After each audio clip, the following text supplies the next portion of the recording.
want to tell you this story about the time I almost got kidnapped in the trunk of a red Mazda Miata. It's the day after graduating from design school, and I'm having a yard sale. And this guy pulls up in this red Mazda, and he starts looking through my stuff, and he buys a piece of art that I made. And it turns out he's alone in town for the night, driving cross-country on a road trip before he goes into the Peace Corps.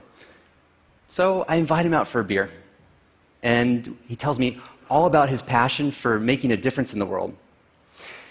Now, it's starting to get late, and I'm getting pretty tired. As I motion for the tab, I make the mistake of asking him, "So where are you staying tonight?" And he makes it worse by saying, "Actually, I don't have a place." And I'm thinking, oh man, what do you do? We've all been there, right? Do I offer to host this guy?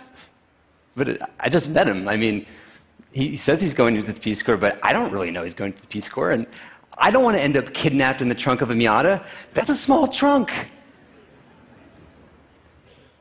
So then I hear myself saying, "Hey, I've got an airbed you can stay on in my living room." And the voice in my head goes, "Wait, what?" That night, I'm laying in bed, I'm staring at the ceiling, I'm thinking, oh my God, what have I done?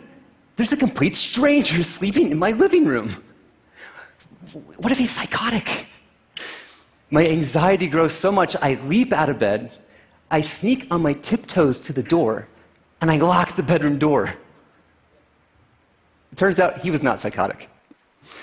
We've kept in touch ever since, and the piece of art he bought at the yard sale is hanging in his classroom. He's a teacher now. This was my first hosting experience, and it completely changed my perspective. Maybe the people that my childhood taught me to label as strangers were actually friends waiting to be discovered. The idea of hosting people on airbeds gradually became natural to me, and when I moved to San Francisco, I brought the airbed with me. So now it's 2 years later. I'm unemployed, I'm almost broke, my roommate moves out, and then the rent goes up. And then I learned there's a design conference coming to town, and all the hotels are sold out. And I've always believed that turning fear into fun is the gift of creativity. So here's what I pitch my best friend and my new roommate, Brian Chesky. Brian thought of a way to make a few bucks, turning our place into designer's bed and breakfast, offering designers to come to town a place to crash, complete with wireless internet, a small desk space, sleeping mat, and breakfast each morning. Ha! We built a basic website, and Air Bed and Breakfast was born. 3 lucky guests got to stay on a $20 airbed on the hardwood floor, but they loved it, and so did we. I swear, the ham and Swiss cheese omelets we made tasted totally different because we made them for our guests. We took them on adventures around the city, and when we said goodbye to the last guest, the door latch clicked. Brian and I just stared at each other. Did we just discover it was possible to make friends while also making rent? The wheels had started to turn. My old roommate, Nate Bocharzik, joined as engineering co-founder. And we buckled down to see if we could turn this into a business. Here's what we pitched investors.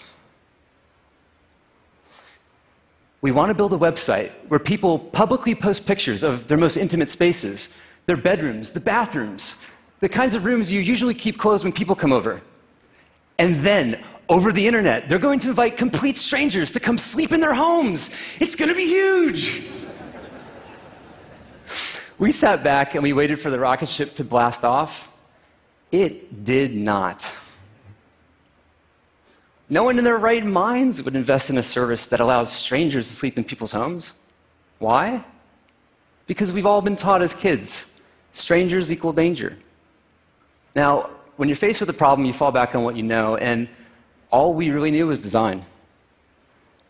In art school, you learn that design is much more than the look and feel of something, it's the whole experience.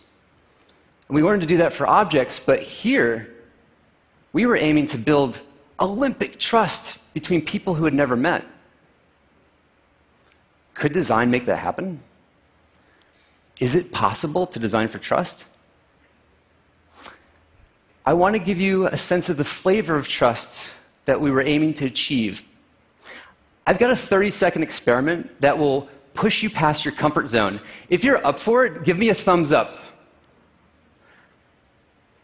Okay, I need you to take out your phones.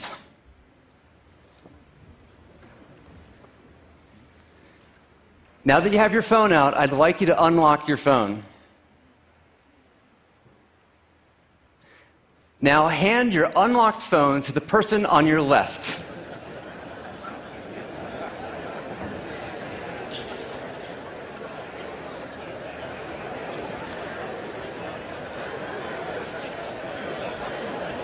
That tiny sense of panic you're feeling right now is exactly how hosts feel the first time they open their home.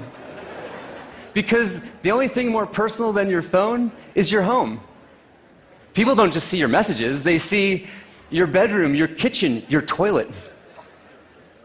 Now, how does it feel holding someone's unlocked phone? Most of us feel really responsible.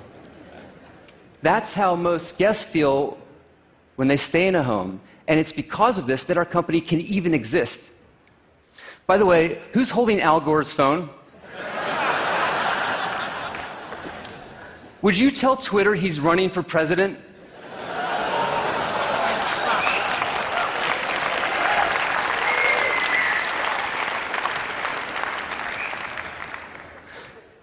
Okay, you can hand your phones back now.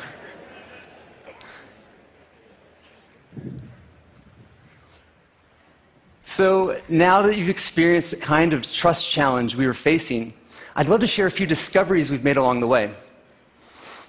Now, what if we changed one small thing about the design of that experiment? What if your neighbor had introduced themselves first with their name, where they're from, the name of their kids or their dog? Imagine that they had 150 reviews of people saying, they're great at holding unlocked phones.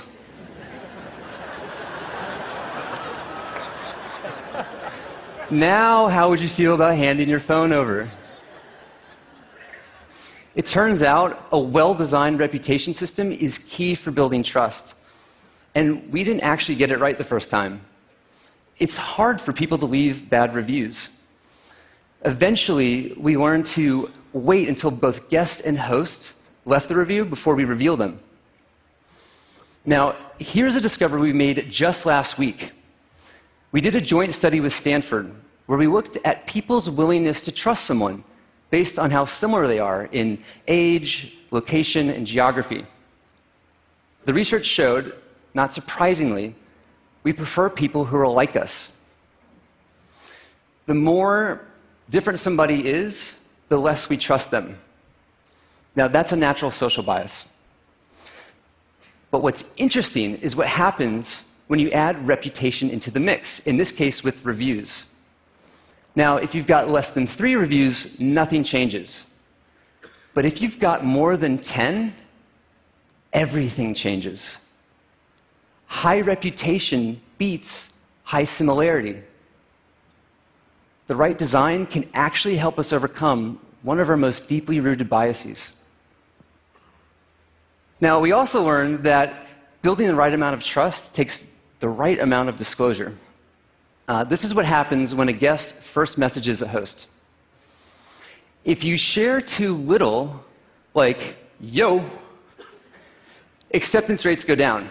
And if you share too much, like, I'm having issues with my mother, acceptance rates also go down. But there's a zone that's just right, like, love the artwork in your place, coming for vacation with my family. So how do we design for just the right amount of disclosure? We use the size of the box to suggest the right length, and we guide them with prompts to encourage sharing. We bet our whole company on the hope that with the right design, people would be willing to overcome the stranger danger bias. What we didn't realize is just how many people were ready and waiting to put the bias aside. This is a graph that shows our rate of adoption. There's 3 things happening here. The first, an unbelievable amount of luck. The second is the efforts of our team. And the third is the existence of a previously unsatisfied need. Now, things have been going pretty well. Obviously, there are times when things don't work out.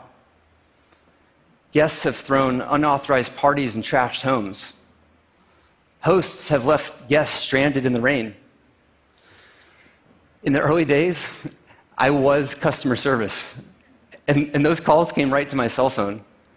I was at the front lines of trust breaking. And there's nothing worse than those calls. It hurts to even think about them. And the disappointment and the sound of someone's voice was, and I would say still is, our single greatest motivator to keep improving. Thankfully, out of the 123 million nights we've ever hosted, less than a fraction of a percent have been problematic. Turns out people are justified in their trust. And when trust works out right, it can be absolutely magical. We had a guest stay with a host in Uruguay, and he suffered a heart attack. The host rushed him to the hospital. They donated their own blood for his operation. Let me read you his review.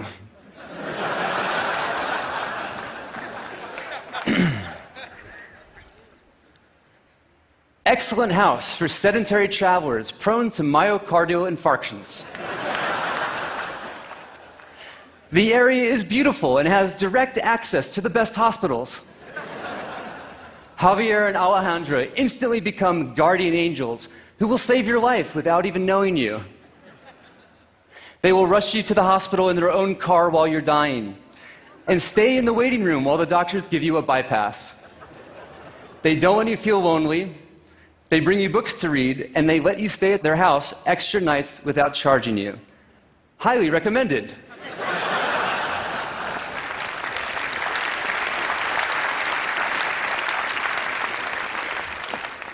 Of course, not every stay is like that. But this connection beyond the transaction is exactly what the sharing economy is aiming for. Now, when I heard that term, I have to admit, it tripped me up. How do sharing and transactions go together? So let's be clear. It is about commerce. But if you just called it the rental economy, it would be incomplete. The sharing economy is commerce with the promise of human connection. People share a part of themselves, and that changes everything. You know how most travel today is I think of it like fast food, right? It's efficient and consistent, right, at the cost of local and authentic. What if travel were like a magnificent buffet of local experiences? What if anywhere you visited, there was a central marketplace of locals offering to get you thoroughly drunk on a pub crawl in neighborhoods you didn't even know existed? Or learning to cook from a chef of a five-star restaurant. Today, homes are designed around the idea of privacy and separation. What if homes were designed to be shared from the ground up? What would that look like? What if cities embraced a culture of sharing? I see a future of shared cities that bring us community and connection instead of isolation and separation. In South Korea, the city of Seoul, they've actually even started this. They've repurposed hundreds of government parking spots to be shared by residents. They're connecting students who need a place to live with empty nesters who have extra rooms. And they started an incubator to help fund the next generation of sharing economy startups. Tonight, just on our service, 785,000 people in 191 countries will either stay in a stranger's home or welcome one into theirs. Clearly, it's not as crazy as we were taught. We didn't invent anything new. Hospitality has been around forever. There's been many other websites like ours, so why did ours eventually take off? Luck and timing aside, I've learned that you can take the components of trust and you can design for that. Design can overcome our most deeply rooted stranger danger bias, and that's amazing to me. It blows my mind. I think about this every time I see a red Miata go by. Now, we know design won't solve all the world's problems, but if it can help out with this one, if it can make a dent in this, it makes me wonder, what else can we design for next? Thank you.